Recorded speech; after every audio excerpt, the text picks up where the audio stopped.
Good morning. This is Black Crow Walking, coming to you from Australia and bringing you A Course of Love by Mari Perron. We're doing a study, and currently we are up to chapter 13, verse 3. You can start this book anywhere, and it just gives you so much. I just read 2 verses a day, sometimes 4, depending on the size of the verse. But for me, this has just blown me away every single time I've read it. So I hope that you get lots out of it, the same as I am.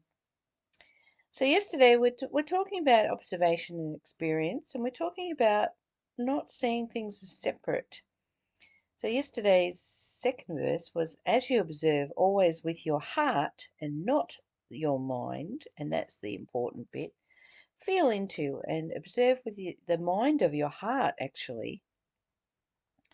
Science has proven we have 3 minds. One's in the emotions, one's in the heart, and one's in the head. So getting out of the head and into your heart and truly feeling into things, you'll tap into your knowing. I ask you to concentrate on one thing. This is a simple exercise and enjoyable too. It but calls for you to ask one thing. Ask yourself what you already know of the spirit of the person you observe. What do you already know of their spirit? Not of their personality, not of what they do, but of their spirit. Then you will connect with the oneness of everything. You'll be amazed at the knowledge you already have and the joy it brings you to remember it. And today's verse 3 is, there are but exercises in memory recollection.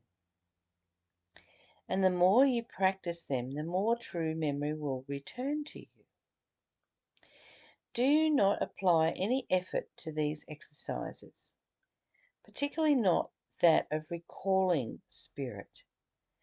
Just let impressions come to you, and when they make you feel like smiling, know that you are feeling memory return.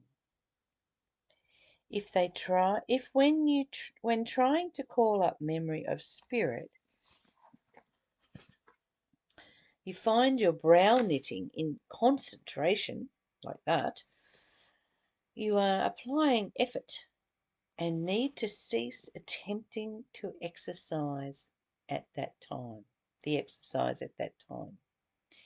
because you probably switched into your mind again.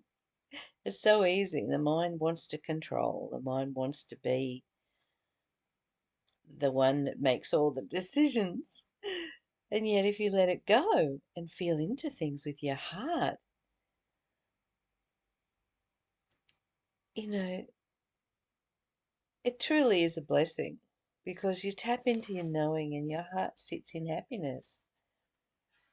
If you give this exercise just the tiniest bit of consistent practice, however, it will soon become routine to you, for you will want to continuously experience the pleasure that it brings. While you may desire to put what you feel into words, this exercise is not about putting words on feelings or using them to describe spirit. And that's why I go, this blank space when I'm trying to talk to you about this, because it's hard to put words onto something that's so big, so enormously beautiful as your spirit, beloved. When I'm looking at your spirit, I'm seeing the qualities of love. I'm seeing God. And it's too hard to put that into words. It's something that you just feel. It is best to leave words off this experience, as if you do not, you will soon be describing some attributes to one spirit and not to another, just to differentiate between them. That's that separation again. The purpose here is to show you that they cannot be differentiated or compared or defined in the same way you have defined their bodies in the past. You will soon find that what you recall of spirit is love. You will want to give it many names at first, and might not even recognize it as love, for it will come without all the longing and sadness you so often associate with it. While the feeling of love that washes over you from one may feel like courage, and from another like gentleness, and while this is all part of what you are encouraged to feel, it is simply asked that you let the feeling come, and with them the realization that while no two spirits will seem exactly the same, they are not different. The love from each will fill you with happiness because it is already complete and has no needs no sense of longing or sadness of any kind. Because it is complete, it will ask nothing of you, but will seem to offer you a warm welcome, as if you are a long lost friend returning home. So there you go, my beautiful long lost friend returning home. We are today practicing just feeling into and acknowledging that there is no separateness, there's no inner or outer world. There is just this one energy experiencing life in form, and when you see it in everybody around you, when you see that love, those qualities of love, goodness, gentleness, kindness, gratitude, happiness, peace, freedom, when you see those things in those around you, you become one with them in happiness. You become one with them in your heart. You relate. You find connection. You find that union of everything. I get it with trees. I get it with the water. I get it with the twinkles on the lake.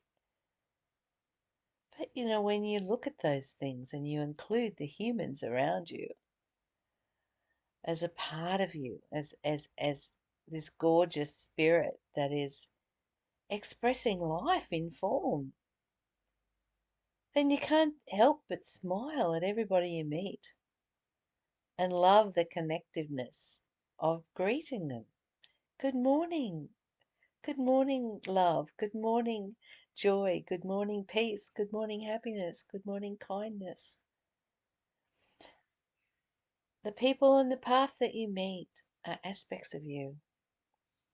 They are love in all its forms.